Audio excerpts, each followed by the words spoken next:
That is Vikram Singh Rathod IPS, పెళ్ళాం ఊరు వరంగల్, ఆంధ్రప్రదేశ్. 4 సంవత్సరాల సర్వీసులో 9 పిల్లలు, 10 ఎకరాల ల్యాండ్లు. ఎక్కడ కాంప్రమైజ్ కాలేదన్నమాట. రికార్డ్ బాగుంది.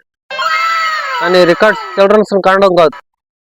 పెళ్ళాం దగ్గర ఉన్నప్పుడు ఒంట్లో కొంచెం భయం భక్తి నటించాలి. అది నీకు ఇంకా అలవాటైనట్లేదు.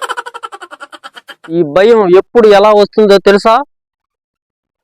అర్ధరాత్రి నువ్వు మంచి నిద్రలో ఉన్నప్పుడు నీ పెళ్ళాం కళ్ళలో కనిపిస్తుంది. ఉలిక్కిపడి నిద్రలేస్తే పక్కన ఉండాల్సిన నీ పెళ్ళాం ఉండదు. లేదని సంతోషపడే లోపే నీకు వంట రెడీ చేస్తున్న చప్పుళ్ళు వినపడతాయి. అప్పుడు పుట్టే భయం ఎలా ఉంటుందో తెలుసా? సాయంత్రం 4 అవుతుంది. నీవు స్విగ్గీలో ఆర్డర్ పెట్టిన ఫుడ్ ఇంకా రాదు. డెలివరీ బాయ్ ఫోన్ చేస్తే ఫోన్ తీయడు. 6 అవుతుంది, 7 అవుతుంది, 8 అవుతుంది, డెలివరీ ఇంకా రాదు. 10ంటికి మీ ఆవిడ చేసిన సద్దిపప్పు నీ ముందుకు వస్తుంది. అది తింటే ఏమైపోతానో అనే కలిగే భయం ఎలా ఉంటుందో తెలుసా? పెళ్ళాం చేసిన వంట చాలా ప్రమాదకరమైనది. దాన్ని తక్కువగా లోకువగా చూడకు. There should be a healthy respect for the words wife fear.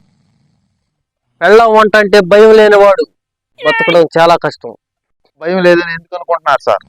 ఎప్పుడో ఒకసారి కాదు, రోజులో ప్రతి పూట 10 నిమిషం భయపడుతూనే ఉంటాను సార్. 4 ఏళ్ల కిందట పెళ్లి చేసుకునేటప్పుడు పెళ్ళాం వంటలు తిని ప్రాణాల పైకి తెచ్చుకోకూడదని ప్రమాణం చేసుకున్నా సార్.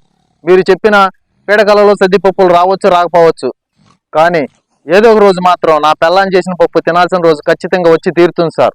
ఆ రోజు ఆ పప్పును చూస్తున్న ఆ క్షణం ఇచ్చిన మాట నిలబెట్టుకోకుండా ఎక్కడ ప్రాణాలకు తెగించి తినాల్సి వస్తుందని అనుక్షణం భయపడుతూనే ఉంటాను సార్.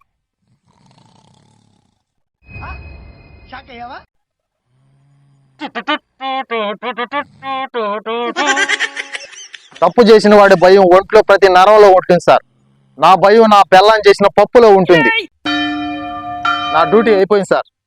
నా పెళ్ళాం చేసిన పప్పుని తినకుండా చూసుకుంటానని నా బిడ్డలకు మాటిచ్చాను. If you please excuse me, I will be on the duty sir.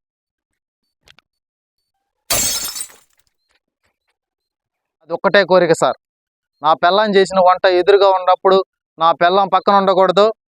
నా ఇల్లు హాస్పిటల్కి దగ్గరగా ఉండాలి, లేదా అంబులెన్స్ అయినా నా ఇంటి ముందు ఉండాలి సార్.